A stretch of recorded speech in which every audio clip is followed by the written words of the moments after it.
Pemda Maluku Tengah terus berupaya ciptakan kemandirian pangan.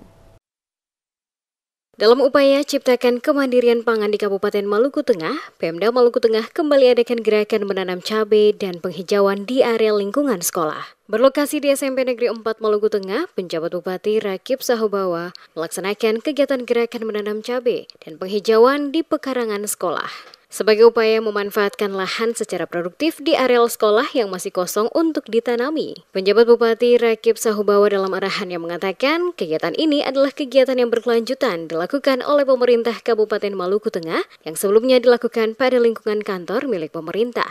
Sebagai upaya menghijaukan lahan yang kosong guna ditanami dengan tanaman yang bermanfaat. Dipilihnya tanaman cabai untuk dilakukan penanaman pada area lokasi sekolah yang masih kosong, guna membantu ketersediaan cabai secara berkelanjutan yang bisa dimanfaatkan oleh para guru dan siswa mengantisipasi adanya kenaikan harga cabai di pasaran. Selain itu juga gerakan menanam cabai dan penghijauan dapat dimanfaatkan sebagai media pembelajaran berbasis lingkungan di luar ruangan kelas agar siswa tidak merasa jenuh belajar hanya dalam ruangan saja.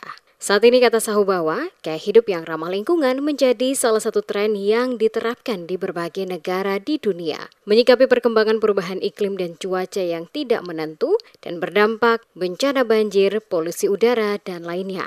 Oleh karena itu, kegiatan tanam cabai dan penghijauan dengan menanam pohon dapat dimaknai sebagai bentuk kepedulian terhadap menjaga lingkungan yang bisa dimulai dari lingkungan terkecil, yakni keluarga, dan termasuk juga pada lingkungan kantor dan juga sekolah oleh para guru dan siswa-siswa. Gerakan tanam cabai dan penghijauan merupakan bagian dari kegiatan menyambut Hari Pendidikan Nasional atau Hardiknas pada Kamis 2 Mei 2024 mendatang. Kehadiran penjabat Bupati Rakib Sahubawa di SMP 4 Maluku Tengah bersama sejumlah pimpinan Organisasi Perangkat Daerah atau OPD Pemkab Maluku Tengah disambut tari-tarian dari siswi.